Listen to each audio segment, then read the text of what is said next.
বলার কিছু নেই। বিনা কোনো হোমওয়ার্ক করে 4 ঘন্টা আমার সময় নষ্ট করলো। আমার সামনে বসে বসে খুঁজছে কি কোথায় কোন পেমেন্ট গেছে। আমি এক লাইনে বয়ান ছিল কি পৌরসভা রিলিফ ফান্ড, চেয়ারম্যান রিলিফ ফান্ডে যা টাকা আসবে আর যা টাকা যাবে সবটাই বোর্ড মিটিংয়ে পাস হয়ে যায়। সেখানে কোনো হোমওয়ার্ক নেই, অনলি হ্যারাসমেন্ট করার জন্যে 4 আওয়ার আমার মতন লোকের ডিস্টার্ব করবে। 4 আওয়ার্স। এখন আমাকে কোর্টকে বলতে হবে কি এইভাবে ডিস্টার্ব করার তো রাইট নেই।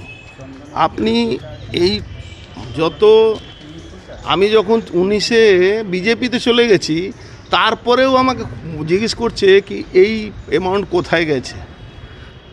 কি মানে কি হচ্ছে এটা টোটালি বোঝা যাচ্ছে কি পশ্চিমবাংলায় মমতা ব্যানার্জি সরকার পায়ের তলা মাটি নেই, এই জন্য বিরোধীদেরকে স্টেট এজেন্সিকে দিয়ে হ্যারাসমেন্ট করা আর নাথিং। কালকে আপনার ছেলে পবন সিং তাকে একটা টেন্ডারের কেসে আবার ডেকেছে আগামীকাল, এবং ওর ক্ষেত্রেও নো কোয়ার্সিভ অ্যাকশন রয়েছে যেটা সুপ্রিম কোর্টের অর্ডার, কিন্তু আপনার ছেলেকে আগামীকাল আবার ডেকেছে। হ্যাঁ, এ তো রোজই ডাকছে। মানে মনে হচ্ছে এখানে একটা বাড়ি ভাড়া নিয়ে আমাকে এখানে থাকতে হবে। ভাই তুমি অত কষ্ট করছো না, ডাকো আমি আসছি। কিন্তু একটা লোকের তো, আমরা তো পলিটিক্যাল লোক, আমাদের তো নানা রকম কাজ আছে। অথেন্টিক কোনো কথা হলে ঠিক আছে জিজ্ঞেস করো, অথেন্টিসিটি কিছু নেই। আপনি ভাবুন 9 সালের ব্যাংক স্টেটমেন্ট নিয়ে এক একটা খুঁটিয়ে যে 2000 কাকে দিয়েছেন, 5000 কাকে দিয়েছেন, 4000 কাকে দিয়েছেন। What means?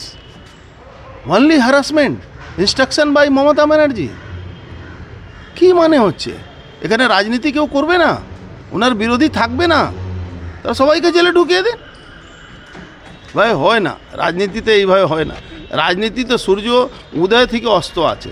রাজনৈতিকভাবে আপনার সাথে মোকাবিলা করতে পারছে না বলে রাজনীতিভাবে মোকাবিলা করে না, এজেন্সি ছাড়া কিছু নেই এই সরকার। এজেন্সি আর গুন্ডা জেহাদি এর ছাড়া কিছু নেই। Thank you.